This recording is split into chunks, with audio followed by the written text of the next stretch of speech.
Okay, here we are again, Mr. Max Bliss, southwest of France, and Patrick Roddy. We're discussing our thoughts about the Paris conference at UNESCO, climate conference, our common future under climate change. Now, it all got kicked off with Agenda 21, which is a real program. It's not a conspiracy theory. It's published by the United Nations. It's also known as sustainable development, and everything to do with climate change gravitates back to sustainable development because that's the real goal. Yeah. Now, one of the things I think we have no problems agreeing at all is that overwhelmingly at the conference, all the main presentations were about instilling fear about the effects of climate change, about extreme weather, about droughts, about the need for climate action plans, for adaptive policies to be accepted worldwide. And the solution always involved money for some reason. Yep, and we had somebody from the World Bank saying, don't worry about money, we've got loads of money, because the money system means it's just paper and ink and they just print it. Yeah. So one of the presentations we went to, outside the presentation, they had this book called Climate 2020, and it's from the United Nations. And as we can see, we've got this desolate picture of a woman looking down this dark hole, wondering whether or not there'll be any water. Now, inside this book, we find repeated images, which I think some of them are photoshopped. They're not. I don't think they're genuine. Or you got an image like that one, for example. Yeah, and I'll insert the photos. Yeah. Basically, we've got this guy. He's holding his head in despair. He's got a plastic bottle. The world is burning up behind him. It's all this catastrophe of climate. Wood burnt, charred wood. Everything is dire. We're all going to die. Yeah. Some of these images, they've got children in flood zones. They've got a guy walking along with like in all a these dead people. Yeah. It's incredible that they would use such potent images. Children with guns. Interestingly, the two guns used here, they're both former British Army guns. That's an FN SLR gun that they stopped using a few years ago in the 90s, but then you got the Lee Enfield 330. So war, conflict. In the back of this picture, in this African savannah, you've got lots and lots of clouds. When we talked to different scientists from Africa, they said it was really, really strange that you would see lots of clouds in the sky, but they didn't rain, which only sort of supported our hypothesis that they're using covert weather and climate modification in Africa and have been for many years. And there's long-term strategic goals in Africa, and they've used weather modification elsewhere, so why not use it there? Absolutely. I mean, in 1944, King George VI commissioned a report about the state of the Commonwealth as they realised they would be winning the Second World War. They wanted to know how the British Empire would look following the war, what would happen. And one of the key statements came back was they were concerned about overpopulation, not because there weren't enough resources for these people, but the overpopulation problem was that these nations might get too strong.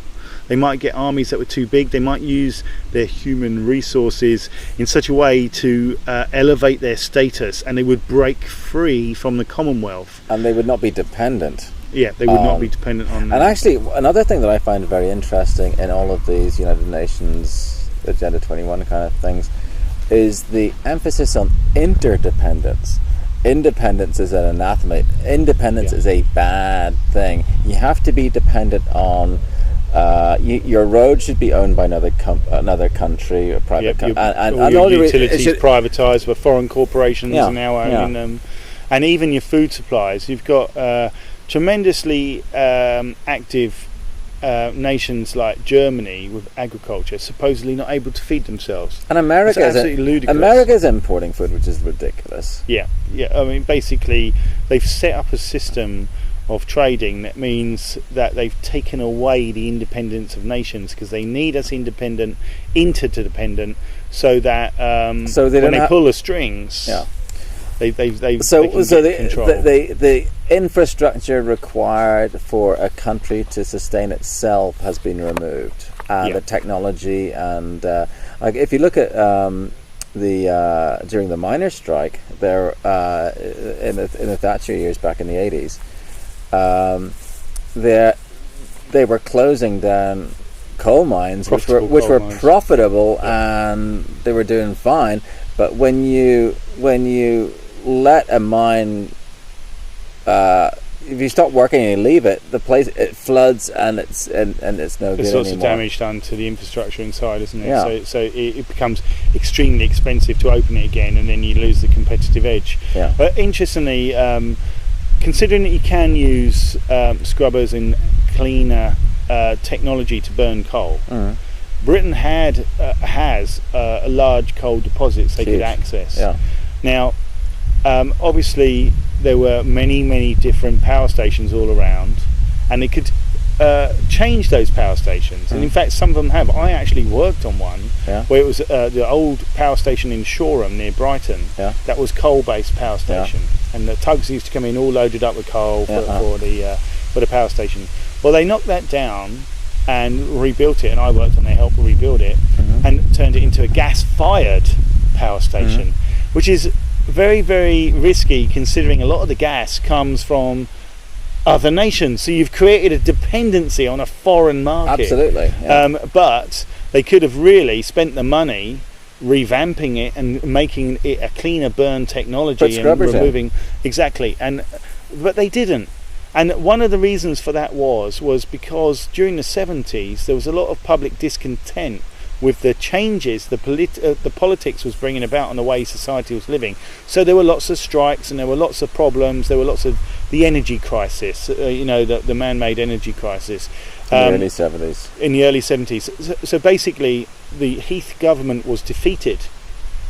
But one of the things that kept the finances afloat for the government was the fact that the electricity production was owned by the government. It was a national interest. So of course they owned a lot of the mines as well, which were a national interest. So that money that came in from the domestic supply of electricity helped support the finances of the government through these lean times, through these difficult times. And amazingly, you get Margaret Thatcher come in at a later date with the mandate from the Bilderberg group she attended, that you've got to destroy the power of the unions, you've got to shut down these mines, you've got to sell everything, privatise everything and make your nation weaker, because we need your nation to be interdependent on other nations. We need to strip the finances of your people by raising the cost of all the utilities.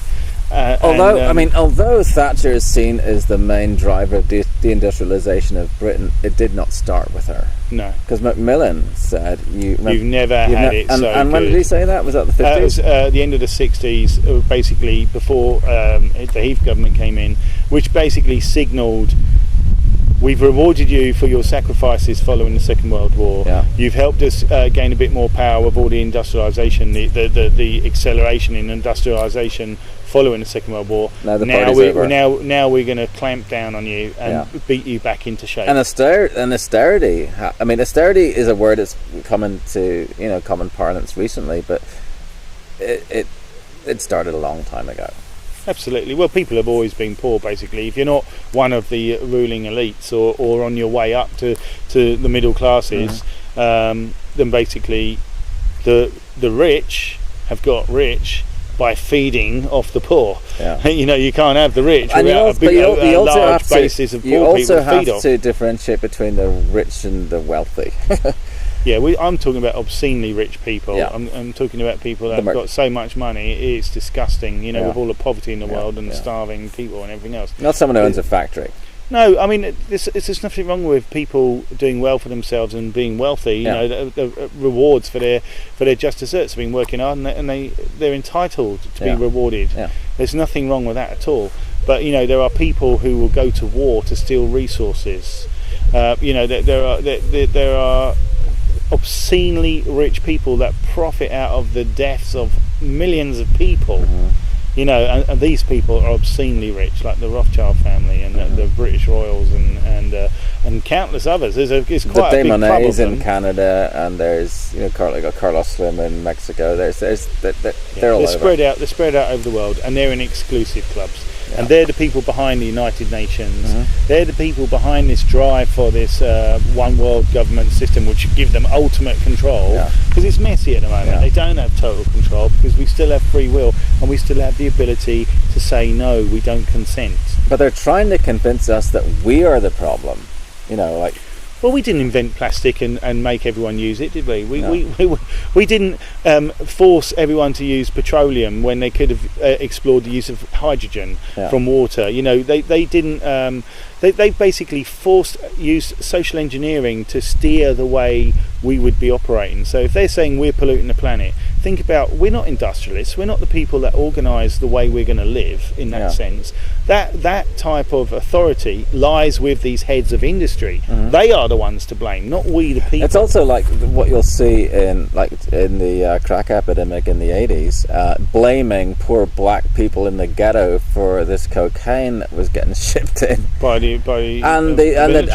CIA. Yeah, and busting people for heroin when it's being grown in Afghanistan. Yeah. So are some drug and the Taliban dealers were keeping that market down? Well, yeah. And since the Allied forces have been there, harvests are big. Yeah. You know, and the price is down, and it's. We only have to look. These are the governments that basically start wars, profit out of our misery. They traffic the drugs. MI6 and the CIA have been known to be the major drug traffickers in the world, and then they've got their minions, the organised crime, that disseminate all those drugs that they've brought in, but they control it. The royals got rich on this through the opium wars and everything else. You know, there's an awful lot of misery they created, and that goes for all of the royals. It doesn't matter; they're all intermarried and interlinked, and it's just a system of control. Yeah, that's but they're the ones behind this. We're looking at one of these books here, and you've got co-convened by Chatham House.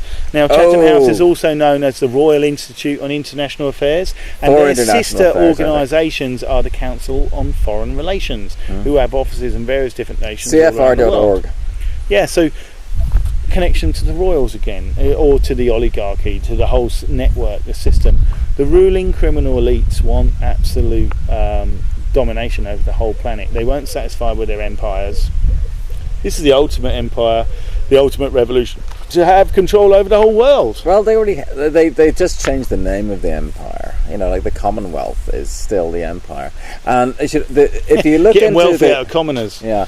Again, read the book Tragedy and Hope that explains how this about the CFR. And there are CFRs in pretty much every single nation. Yeah. And if you look at the membership, if you look at the whoever is running the country at the time, there's a good chance, I would say 60+% chance that they are a current member of the CFR. It's a small club and you're not in it. Yeah, we're not in it. Yeah.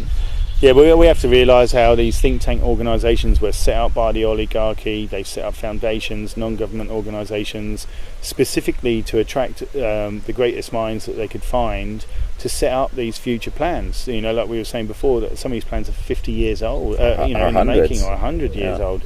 And these people are working towards this goal of one world government. Complete control. Changing the way we live. It's not just going to be one world government and everything is business as usual.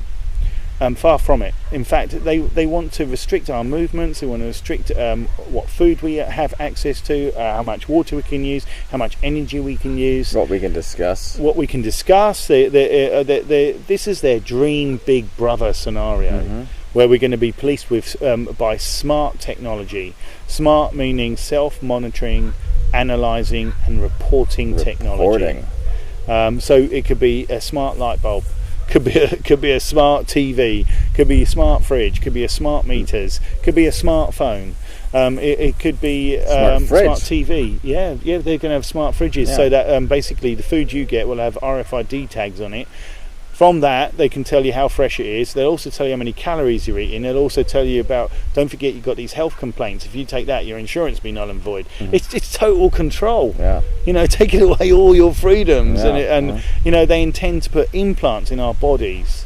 That is not a conspiracy theory. That is in their plans.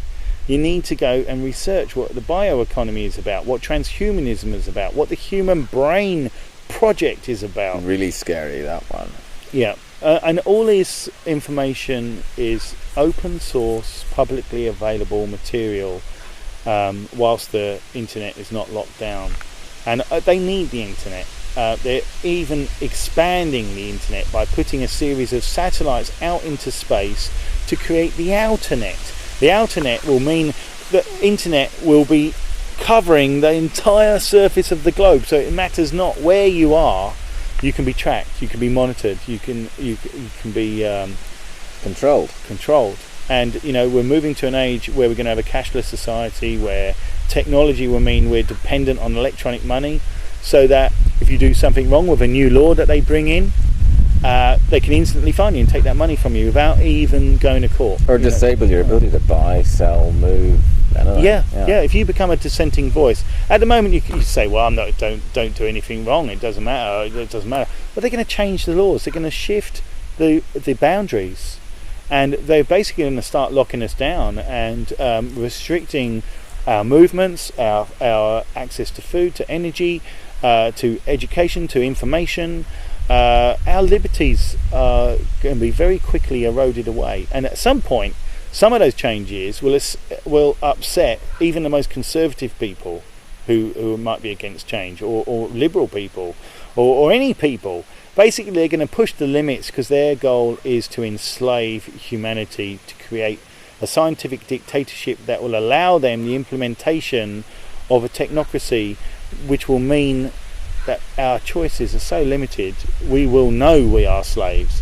Most people don't know they're free-range slaves now. Also, people listening to this think, "Oh, but that's crazy." Look at the world 20 years ago and compare it to today. Things change, and sometimes very quickly. Everything Matt has just said has been written in white papers and policies, by these same think tanks going way back, and they are determined to implement these things. And you need to say no, unless you want it. Then by all means say yes, unless you please. love your servitude, unless you're happy to be a slave. Yeah, sure. I'm not. No, I don't want to be a slave. No. I don't consent to all these changes. In fact, we'd like to expose what's going on and lift the veil of deception so that many other people might make that choice for themselves as well. And the powers that shouldn't be hate being exposed. Yeah. So, that's a thing we can all We're going do. to start a new agenda called Agenda 22. We're coming for you. Yep. All right. Excellent. All right. Awesome. Nice one.